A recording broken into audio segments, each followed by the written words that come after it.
কিভাবে আপনি আপনার গ্যালারির ফটো বা ভিডিওগুলো হাইড করে রাখবেন। হাইড করে রাখলে কি হবে, আপনার ছবিগুলো বা ভিডিওগুলো আপনি যেগুলো হাইড করে রাখবেন সেগুলো কিন্তু অন্য কেউ দেখতে পারবে না। সো এই সেটিংসটা আপনি কিভাবে করবেন আজকের এই ভিডিওতে আমি সেটাই দেখিয়ে দেবো। তো চলুন ভিডিওটা শুরু করা যাক। আর এরকম ইম্পর্টেন্ট ভিডিও পেতে আমার পেজটাকে ফলো করে দিবেন, যে আপনাদের অনেক কাজে দিবে। তো চলুন কিভাবে সেটিংসটা করবেন আমি দেখিয়ে দিচ্ছি। শুরুতে আপনি আপনার ফোনে যে গ্যালারি অপশন আছে সেইটাতে ক্লিক করবেন। সো আমি গ্যালারিতে ক্লিক করলাম। গ্যালারিতে ক্লিক করার পর আপনি যেই ফটোগুলোকে হাইড করতে চান সিম্পলি সেইটার উপরে ট্যাপ করে ধরে রাখবেন। সো ট্যাপ করে আমি মার্ক করে দিলাম এই দুইটাকে। দেন এখান থেকে আপনি 3 ডট লাইন দেখতে পাচ্ছেন, এই 3 ডট লাইনে ক্লিক করবেন। সো 3 ডট লাইনে ক্লিক করার পরে এখানে দেখতে পাচ্ছেন হাইড, সিম্পলি এটার উপরে ক্লিক করবেন।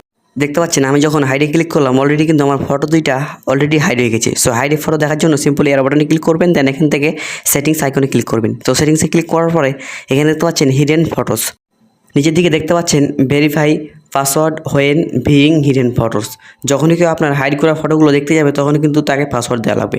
আপনি যদি এই অপশনটা অন করে রাখেন তাহলে কিন্তু এখানে পাসওয়ার্ড দিয়ে আপনাকে সেট করে রাখতে হবে। সো আমি পাসওয়ার্ড দিচ্ছি না, আমার স্ক্রিনটা ব্ল্যাক হয়ে গেছে। না আমি ব্যাক বাটনে প্রেস করলাম।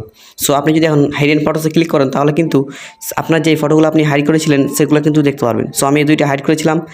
এখন যদি আপনি এই ফটো দুটাকে আনহাইড করতে যান সিম্পলি আপনি চোখের মতো দেখতে পাচ্ছেন নিচের দিকে আইকন আছে, সিম্পলি এগুলোর উপরে ট্যাপ করবেন। সো ট্যাপ করার সাথে সাথে কিন্তু আপনি আনহাইডে ক্লিক করবেন, তাহলে কিন্তু আপনার ফটোগুলো। আবার যদি আপনি এটাকে আনহাইড করতে চান সিম্পলি আনহাইডে ক্লিক করবেন। দেন এখান থেকে আনহাইডে ক্লিক করবেন। দেখতে পাচ্ছেন আমি যখন এখান থেকে আনহাইডে ক্লিক করলাম তখন কিন্তু আমার ফটোগুলো সেমভাবে গ্যালারিতে চলে গেল। সো এভাবে করে আপনি যে কোনো ফটোকে হাইড এবং আনহাইড করতে পারেন। সো আমি যদি এখন গ্যালারিতে ফিরে যাই তাহলে কিন্তু আপনার ফটোগুলো আমি আগের মতো সেমভাবে গ্যালারিতে দেখতে পাচ্ছি। সো এভাবে করে আপনি যে কোনো ফটোকে হাইড এবং আনহাইড করতে পারেন ইজিলি। That's it.